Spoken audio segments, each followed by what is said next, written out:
Hello everyone. Today we are going to discuss one more numerical of irrigation engineering. In this numerical we have to find discharge of water course. हमें इस numerical में भी discharge find करना है water course का. Means हमारी जो canal है उसमें कितना discharge आना चाहिए ये find करना. बट इसमें थोड़ी सी अलग इसलिए है ये क्योंकि इसमें हमें ड्यूटी दे नहीं रखी है और हमें निकालनी है, वो भी हमें core period and core depth से ड्यूटी निकालनी है. सबसे पहले हम थोड़ी सी थ्योरी देख लेते हैं. What is core period and core depth. The distribution of water during the base period is however not uniform. क्या होता है कि देखो बेस पीरियड होता है उसमें जो हम पानी देते हैं अपनी फील्ड को वो हर बार ये नहीं है कि इक्वल दे रहे हैं. अगर हर एक बार 10 सेंटीमीटर दिया तो हर बार 10 सेंटीमीटर दे रहे, ऐसा नहीं होता है. हम क्या कहते हैं अलग अलग, कभी ज़्यादा ज़रूरत होती तो ज़्यादा देते हैं, कम ज़रूरत होती तो कम देते हैं. Crops require maximum water during the first watering. जब हम पहले वाटरिंग करते हैं तब हमारी क्रॉप को सबसे ज़्यादा पानी चाहिए होता है. After the crop have grown few centimetre, जब हमारी क्रॉप कुछ सेंटीमीटर ग्रो हो गई होती है उस टाइम हम जो फर्स्ट वाटरिंग करते हैं उसके टाइम पे हमें सबसे ज़्यादा पानी देना होता है. During the subsequent watering the quantity of water needed by the crop gradually decrease. फिर वो धीरे धीरे उसमें पानी कितना देना है वो डिक्रीज होता रहता है. And is least when crop gains maturity. जब वो मेच्योर हो जाती है तो सबसे कम हमें पानी देना होता है. So the first watering is known as core watering. जो हम पहली वाटरिंग करते हैं उसको हम कोर वाटरिंग कहते हैं. जब हमारी क्रॉप क्या होती है थोड़ी सी ग्रो हो गई होती है उस टाइम पहली वाटरिंग जो करते हैं उसको कोर वाटरिंग कहते हैं. The depth applied is known as core depth. और जो डेप्थ अप्लाई होती है उसमें उसको हम कोर डेप्थ कहते हैं.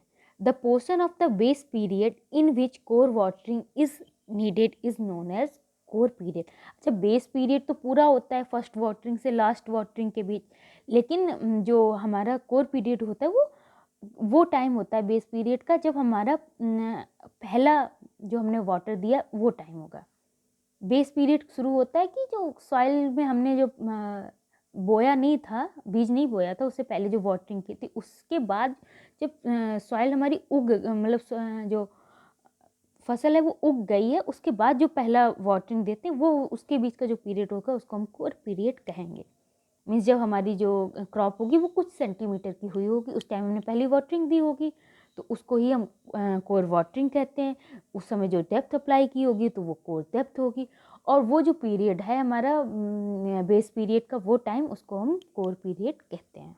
एंड जो ये पहली वाटरिंग होती है कोर वाटरिंग जो होती है इसी में हम सबसे ज़्यादा देते हैं. उसके बाद तो धीरे धीरे कम होता रहता है हमारा पानी. तो अगर हम अभी कोई कैनाल एनल वो करेंगे, अभी तक तो हमने क्या किया था, हमें ड्यूटी दे रखी थी तो हमने ड्यूटी के हिसाब से कर दिया था. लेकिन हमें रियल में किसके हिसाब से करनी चाहिए, कोर वाटरिंग वाले पीरियड के हिसाब से करनी चाहिए क्योंकि वहीं हम सबसे ज़्यादा देंगे और हमें हमेशा सबसे ज़्यादा के लिए कैनाल डिज़ाइन करनी चाहिए. Now let's come to a question. A question is a water course has a culturable commanded area of 1200 hectares. ठीक है, जो हमारा वाटर कोर्स है वो इतने एरिया में पानी दे रहा है.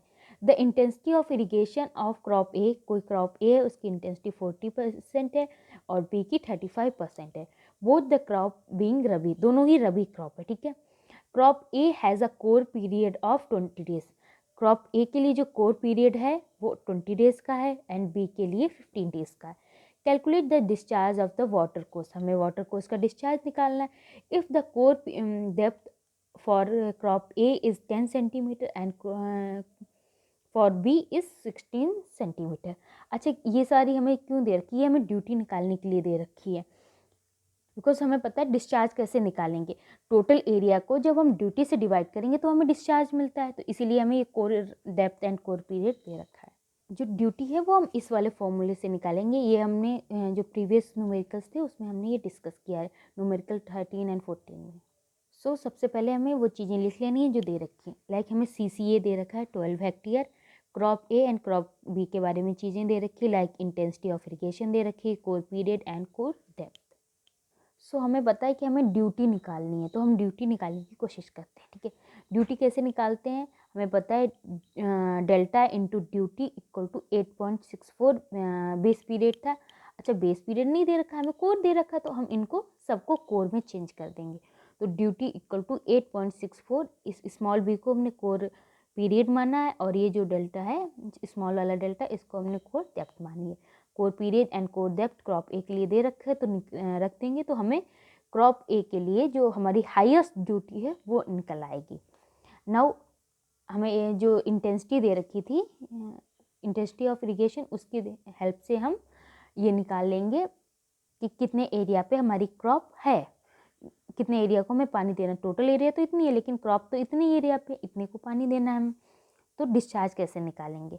Total area upon